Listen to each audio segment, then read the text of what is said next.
Thriller cinema নিয়ে এবার এটা আমার শেষ পর্ব হবে, সপ্তম। আচ্ছা, এখানে প্রথমে শুরু করি আমি সত্যজিৎ রায়ের চিড়িয়াখানা বই। আচ্ছা, চিড়িয়াখানায় কি আমরা দেখছি? চিড়িয়াখানায় দেখছি যে সত্যজিৎ রায় এই জন্য চিড়িয়াখানার নাম দিয়েছে, একটা বাগান বাড়িতে অনেকগুলো পরিবার এসে আশ্রয় নিয়েছে। দেখুন, ওই সব কটা পরিবার কিন্তু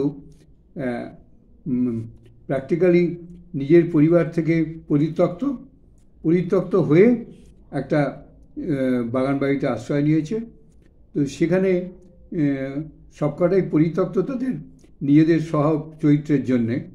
তারা যে বাড়ি থেকে পরিত্যক্ত, তাদের সংসার থেকে তারা পরিত্যক্ত বা নিজেরা ছেড়ে এসছে, তো তার মূল কারণ হচ্ছে তাদের নিজেদের স্বভাব চরিত্র। সুতরাং তারা যখন সেই বাগান বাড়িতে এসে একসঙ্গে হয়েছে, সত্যজিৎ রায় তাদের নাম দিয়েছে চিড়িয়াখানা, মানে বইটার নাম দিয়েছে চিড়িয়াখানা। তার মানে কি, যারা মানসিক প্রতিবন্ধী, সেই সব মানসিক প্রতিবন্ধীর দল এসে একটা বাগান বাড়িতে আশ্রয় নিয়েছে। তো ওদের তো স্বাভাবিক মানুষ বলা যায় না, পশুর সঙ্গেই তুলনা করা হয়। তো মানুষ যখন মনুষ্যত্ব হারিয়ে ফেলে, তখন তাকে পশুর সঙ্গেই তুলনা করা হয়। তখন সেই জন্যই সত্যজিৎ রায়ের বইটার নাম দিয়েছে চিড়িয়াখানা। এবং আলটিমেটলি আমরা ওই প্রত্যেকের চরিত্র যখন একটা একটা করে দেখানো হলো, তাতে আমরা দেখতে পেলাম যে এটা প্রত্যেকেই হচ্ছে ওই অমানবিক, মনুষ্যত্ববিহীন, প্রত্যেকটা চরিত্রই। এবং যার জন্যে ওদের সেখানে কামড়াকামড়ি, মারামারি, খুনোখুনি সব করছে। কী করে পশুরা কী করে? পশুরা যদি একসঙ্গে বিভিন্ন ধরনের পশু একসঙ্গে ঢুকিয়ে দেওয়া হয় একটা জায়গায়, একটা খাঁচার মধ্যে, অর্থাৎ বাঘ, সিংহ, হাতি, হরিণ, এই সমস্ত বিভিন্ন চরিত্রের যদি পশু একটা খাঁচায় ঢুকিয়ে দেওয়া হয়, তখন তারা কী করবে? মারামারি করবে। তো সেইটাই হচ্ছে পরিণতি চিড়িয়াখানার। তো এখানে আমাদের সমাজের কিন্তু প্রায় তাই এই একই অবস্থা। এই যে আমাদের সমাজে এখন পাশের বাড়িতে কী হচ্ছে আমরা তার খোঁজ নিই না, খোঁজ নিই ঠিকই, কিন্তু কোনো ওই একটা পশু, মানে বাঘের ঘরে কী হচ্ছে, আমি সিংহ, আমার কিসের দরকার, এরকম ব্যাপার আর কি। সুতরাং ওখানে শিয়ালের ঘরে চেঁচামেচি হচ্ছে, বাঘ হাসছে শিয়ালের খাঁচায়, তো আমার কিসের দরকার ওখানে, কেন চেঁচামেচি হচ্ছে আমার কথা, ওরা সব হাসাহাসি করে। তো আমাদের সমাজের ঠিক একই অবস্থা। এখন আমরা ওই একজন বাঘ, একজন শিয়াল, একজন ভেড়া, একজন ছাগল, এরকম হচ্ছে আমাদের চরিত্র। তা আমরা সেইগুলো নিয়ে স্বাভাবিক, যে ভেড়া যখন খাদে পড়ে তখন ছাগল হাসে, ছাগল যখন খাদে পড়ে তখন শিয়াল হাসে, শিয়াল যখন খাদে পড়ে তখন বাঘ হাসে। এই চলছে সমাজের মধ্যে। এই জন্যই সত্যজিৎ রায় ওইটা দেখিয়েই আর কি ওই চিড়িয়াখানার নাম দিয়েছি। এবার আসি সত্যজিৎ রায়ের দেবী বলে সিনেমাটা।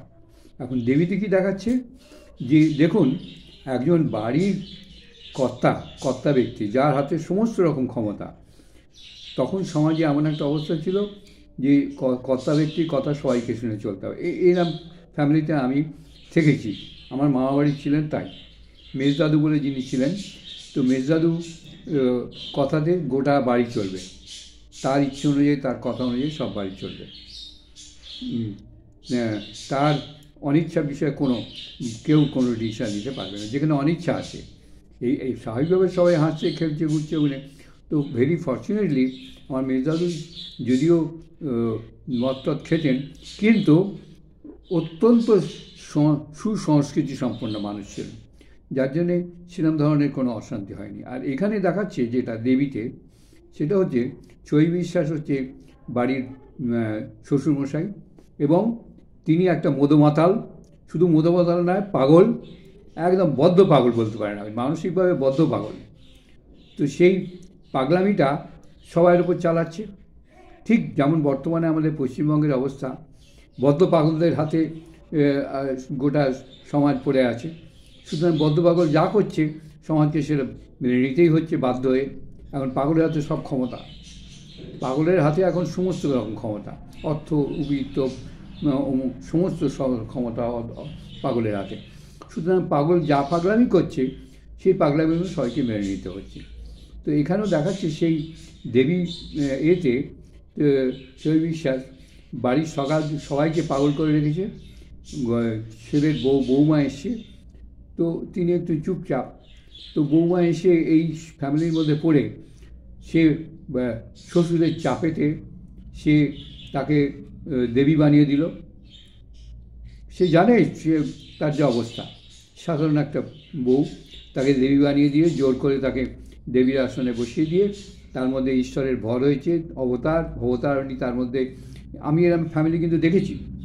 তার মৃগী রোগ হয়েছে, আমাদের পাড়ারই একটি মেয়ে, একটা বউ আর কি, তার মৃগী রোগ আছে। আমি জানি সেটা মৃগী রোগ আছে। সে নিজেও আমার কাছে স্বীকার করেছে যে আমার মৃগী রোগ আছে, মাঝে মাঝে অজ্ঞান হয়ে যায়। এবং তার স্বামীর ধারণা তাকে মা কালী ভর করে। আরে দুশ্চরিত্র, গোটা ফ্যামিলিটা দুশ্চরিত্র, বাপ, ঠাকুরদাদা, শ্বশুর, শাশুড়ি সব দুশ্চরিত্র সেই বাড়িটার। আমি জানি তাদের পার্সোনালি, পাড়ার লোক তো আমি খুব ভালোভাবে চিনি। সেই দুশ্চরিত্র ফ্যামিলিতে মা কালীর ভর হবে? এত বড় জানোয়ার, তার স্বামী বলে কিনা আমার শ্রী মা কালীর ভর হয়। বুঝতে পারছি? এই হচ্ছে বর্তমান সমাজের অবস্থা। তো একই দেবীতেও তাই দেখাচ্ছে। দেবীতে শ্বশুরমশাইয়ের হাতে সব ক্ষমতা, সুতরাং তিনি যখন বৌমাকে বলে যে মা কালীর ভর করেছে, তো মা কালীর ভর করেছে, এবং তাকে পুজো আশ্রা করে অমুক করে হ্যান ত্যান করে, এবং তার কাছে রুগী আসছে, অমুক আসছে, তাকে চরণমিত্র, ওই বৌমার চরণমিত্র খাইয়ে দিচ্ছে, এইসব কাণ্ড করছে। তো এদিকে শাশুড়ি যিনি, তিনি কিন্তু জানেন যে এটা বাজে জিনিস, কিন্তু শ্বশুরকে স্বামীকে প্রতিবাদ করার ক্ষমতা তার নেই, তার হাতে সব ক্ষমতা। তো সুতরাং সে শেষ পর্যন্ত তার ছেলেকে চিঠি লিখল, চিঠি লিখে ছেলেকে নিয়ে এলো। ছেলে তাকে বাবাই এইসব কাণ্ড করে বসে আছে। হ্যাঁ, তো আলটিমেটলি কী হলো, ভগবানের দেখুন কিরম মার আর কি। ওই বাড়ির ছেলেই, মানে নাতি, খুব শিশু, তারই প্রচণ্ডভাবে অসুখ করলো। ডাক্তার ফাক্তার না দেখিয়ে সেই পাগল শ্বশুর সেই দেবী বৌমা দেবী বলে যাকে দাঁড় করিয়েছে, তার কাছে গিয়ে চরণামৃত খাওয়াচ্ছে, শেষ পর্যন্ত মরে গেল। তো ছেলে এসে যখন দেখলো যে মরে গেছে ওর ছেলে, তখন এসে বললো, তুমি বাবা ওকে হত্যা করেছো, একদম কনফার্ম করে হত্যা করেছো, তুমি হত্যা করেছো ওকে বলে তো গেল। এবার গিয়ে যখন নিজের বউয়ের সঙ্গে দেখা করতে গেছে, ইতিমধ্যে বউ হয়ে গেছে পাগল, বউও তখন পাগল হয়ে গেছে। তার মানে দেখুন, গোটা সংসারটাকে হত্যা করে দিল একটা পাগলের পাল্লা, যা ঠিক আমাদের বর্তমানে পশ্চিমবঙ্গ বা গোটা ভারতবর্ষে যা চলছে। বহু জায়গায় বহু বিচারের ক্ষেত্রেতে, অন্যায়ের ক্ষেত্রেতে এই ধরনের বিচার হচ্ছে, পাগলের দ্বারা বিচার হচ্ছে। সব বিচারক বসে আছে পাগলের আসনে, বিচারকগণও সব পাগল। আমাদের ভারতবর্ষের এমন সমস্ত আইনকানুন বিচারকগণও পাগল। পাগল মানে কি জানেন? এরা হচ্ছে ক্ষমতার পাগল এবং ঘুষ খায়, সোজা কথা। আমাদের দেশে বিচারকরা ঘুষ খায়, আমি জানি, আমার নিজের ক্ষেত্রেতেও তাই হয়েছে। বিচারকরা এখানে ঘুষ খায়, অর্থের জন্যে এরা মানে যা ইচ্ছে ডিসিশন নেয়, তাতে গোটা সমাজটা পাগলে পরিণত হয়। পাগলদের হাতে যা হয়, একটা পাগলের হাতে যদি আপনি পড়েন, পাগলা গাওয়াদের যদি আপনার কাছে সুস্থ মনুষ্যের লোককে ঢুকিয়ে দিলে যা অবস্থা হয়, আমাদের গোটা সমাজের এখন বর্তমানে সেই অবস্থা। সেইটাই সত্যিটা এখানে দেখিয়েছি। আচ্ছা, এবারে কথা হচ্ছে এখান থেকে বাঁচতে, এই যে এরকম অবস্থা যখন হলো, তখন সৃষ্টি হলো ব্রাহ্ম সমাজের। প্রথম হলো ব্রাহ্ম সমাজের সৃষ্টি হলো। ব্রাহ্ম সমাজ এসে এই জিনিসটাকে, ওই বাবু কালচার থেকে ধ্বংস হয়ে যাচ্ছিলো একদম আমাদের ভারতবর্ষে, বিশেষ করে বাংলাদেশ, পশ্চিমবঙ্গে, কারণ এখানেই তো সাহেবরা প্রথমে এসে রাজত্ব শুরু করে।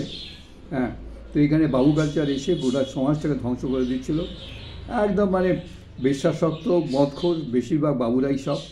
তো সেইটাকে বাঁচাতে প্রথমে রামমোহন রায় এলেন, এসে ব্রাহ্ম সমাজ সৃষ্টি করলেন, করে অনেকখানি রুখে দিলেন, অনেকখানি। তার অবদানের তুলনায় স্বামীজি পঞ্চমুখে তার মানে করেছেন, গুণগান করেছেন ব্রাহ্ম সমাজে। তো ব্রাহ্ম সমাজ এসে অনেকখানি রুখে দিল এইসব জিনিসগুলোকে। মানুষ সৎভাবে জীবনযাপন শুরু করলো, সৎ আলোচনা শুরু করলো, চারদিকে ধর্মপ্রচার শুরু হলো। তারপরে ব্রাহ্ম সমাজের একটা লিমিট ছিল, সেই লিমিট অবধি গিয়ে ব্রাহ্ম সমাজ মানে তার অ্যাক্টিভিটিসটা থামাতে বলে অটোমেটিক থেমে গেল, কেননা তুমি তো লিমিটের বাইরে আমি কিছু করতে পারবো না। তারপরে ভগবানের ইচ্ছেতে এলো রামকৃষ্ণ মিশন, ঠাকুর শ্রী রামকৃষ্ণ রাম আর কৃষ্ণ এই ধরে তিনি অবতার হিসেবে জন্মালেন। এবং শ্রীরামকৃষ্ণের বেশিরভাগ শিষ্য কিন্তু ব্রাহ্ম সমাজ থেকেই এসছে সবাই।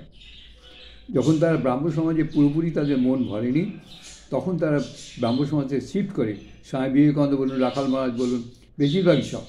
এবং যারা রামকৃষ্ণ মিশনে সবাই জয়েন করেনি, বিজয়কৃষ্ণ গোস্বামী রামকৃষ্ণ মিশনে জয়েন করেনি, কিন্তু তিনি ব্রাহ্ম সমাজের থেকেই এসছেন, চলে এসছেন, হিন্দু সমাজ আবার শিফট করেছেন।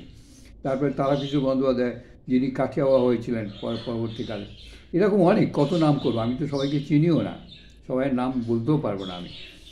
তো এরকম কিন্তু ব্রাহ্ম সমাজ থেকেই বেশিরভাগ সমস্ত সাধুরা যখন দেখেছেন যে তাদের ফুল স্যাটিসফ্যাকশনটা তারা পাচ্ছেন না ওখানে, তখন তারা শিফট করেছেন ওখান থেকে। কেউ সন্তরাজ বাবুজি চলে গেছেন, তারাকৃষ্ণ বন্দ্যোপাধ্যায় চলে গেছেন কাঠিয়াওয়ার কাছে, বিজয়কৃষ্ণ গোস্বামী বেরিয়ে এসছেন, বেরিয়ে এসে এক গুরু লাভ করেছেন, তো সেখানে তিনি সিদ্ধি লাভও করেছেন। সন্তরাজ বাবুজিও সিদ্ধি লাভ করেছেন। এদিকে স্বামীজি, রাখাল মহারাজ, এরা তো ব্রহ্মজ্ঞ পুরুষ সবাই হয়েছেন এরা। তো এইটাই হচ্ছে সত্যজিৎ দেখাতে চেয়েছেন যে একটা সময়তে এই যে পাগলের হাতে আমাদের দেশটা পড়ে, এখনও সব পাগলের হাতেই পড়ে আসছে একরকম বলতে গেলে। পাগলের হাতে দেশটা পড়ে, দেশটা পাগলের হাতে দেশ পড়লে ছাড়কার হয়ে যাবে। এবং এদিকে বাঁচবার একমাত্র উপায় হচ্ছে প্রত্যেক সময় এইরকম যখন অবস্থা হয়, পাগলের দেশ ছেয়ে যায়, সেই সময়তে ওই যীশু খ্রিস্টের মতন মানুষ জন্মায়, মানে ভগবান। এটা গীতাতে আমাদের আছে, যদা যদাই ধর্মস্য গ্লানির্ভবতি ভারত, মানে যখন পৃথিবীতে গ্লানিতে ভর্তি হয়ে যায় তখন ভগবান আসেন সেটাকে ব্যালেন্স করে দিতে।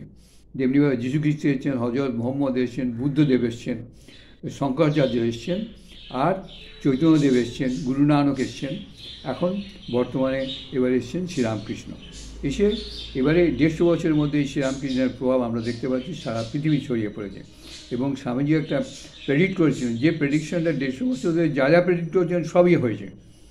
সুতরাং সেই লজিকে ধরে আমরা বলতে পারি যে ভারতবর্ষ সারা পৃথিবীকেই এখন আস্তে আস্তে ব্যালেন্স করে নিয়ে আসবে। এই যে অশান্তি, সারা পৃথিবীব্যাপী একটা অশান্তি চলেছে, এই অশান্তি থাকবে না, এটাও সাময়িক। একটা দেশের চেঞ্জ হতে গেলে তার 50 বছর, 60 বছর, 100 বছর, 200 বছর কিছুই না। এটা হয়তো লাগবে 200, 300 বছর বা 500 বছর লাগতে পারে, কিন্তু লাগবে, কিন্তু হবে। আবার শান্তি ফিরে আসতে বাধ্য। যেমন যীশু খ্রিস্টের সময় খ্রিস্টানরা সেই সময় দেশে শান্তি ফিরিয়ে নিয়ে এসেছিলো, মোহাম্মদের সময় শান্তি ফিরিয়ে নিয়ে এসেছিলো, বুদ্ধদেবের সময় আবার শান্তি ফিরে এসেছিলো। তেমনিভাবে আবার শান্তির একটা মানে আবহাওয়া তৈরি করে দেশটাকে ব্যালেন্স করে দেবে।